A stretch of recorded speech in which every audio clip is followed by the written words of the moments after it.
25 match, হ্যাঁ, টানা 25টা match অপরাজিত থাকার পর রিয়াল কাশ্মীরের ম্যাচে পদস্খলন ঘটল সাদা কালো বাহিনীর। তবে এই হার থেকে শিক্ষা নিয়ে দল ঘুরে দাঁড়াতে বদ্ধপরিকর। সেদিন ম্যাচের সমর্থকদের আচরণে ক্ষুব্ধ কর্তারা দর্শক শূন্য মাঠে ম্যাচ করার সিদ্ধান্তও নিয়েছিলেন। তবে তারপরে আমরা আজ কথা বলে নিয়েছিলাম মোহামেডান কর্তা ও প্রাক্তন ফুটবলার দীপেন্দু বিশ্বাসের সঙ্গে। তিনি সমর্থকদের উদ্দেশ্যে কি বার্তা দিলেন, চলুন শুনে নি একবার। সমর্থকদের বলবো যে সংযত থাকতে হবে।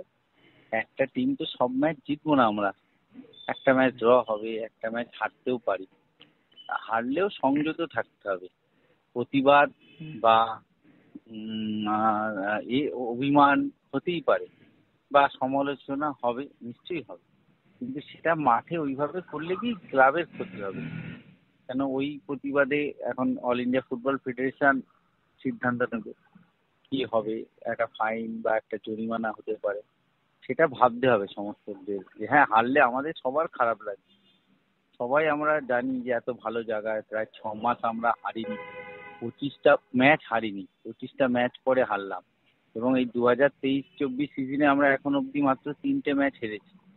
একটা ডায়মন্ড হারবার এসছি, একটা মুম্বাই সিটি, আর গতকালের ম্যাচ। সেখানে সমর্থকদের ধৈর্য ধরতে হবে। মানে এটা তো ফুটবল ম্যাচ, কেউ হারবে কেউ জিতবে, প্রতিদিন আমরা জিতবো না। সেহেতু আপনার রাগ হতেই পারে, রাগ হওয়া স্বাভাবিক হারলে। আপনি সমালোচনা করুন, কিন্তু মাঠে এই ব্যবহার করলে কি ক্লাবেরই ক্ষতি। মানে দেখতে গেলে মডার্ন স্পোর্টিং ক্লাবেরই সমস্যা তৈরি হয়।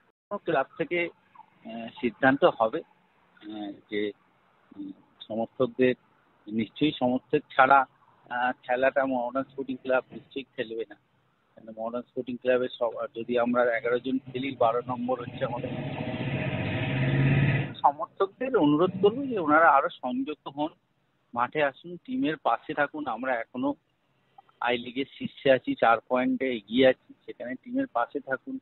আগামী দিনে আমাদের আই লিগ জিতে আইএসএল যেতে হবে, তাহলে আইএসএল এ গেলে আরো ডিসিপ্লিন হতে হবে আমাদের সমর্থকদের। শুধু সমর্থকদের আমার অনুরোধ থাকবে যে আপনারা আসুন, সমালোচনা করুন, কিন্তু এই বিহেভিয়ার করলে কি ক্লাবের ক্ষতি, ক্লাবের সুনামে সমস্যা হচ্ছে। সারা ভারতবর্ষের কাগজে পেপারে আজকে লেখা হলে কি হয়েছে এটা নিয়ে, সেহেতু সেটা আমাদের ক্লাবেরই অসম্মান হচ্ছে। মানে ক্লাবের অসম্মান মানে তো সমর্থকদেরও অসম্মান।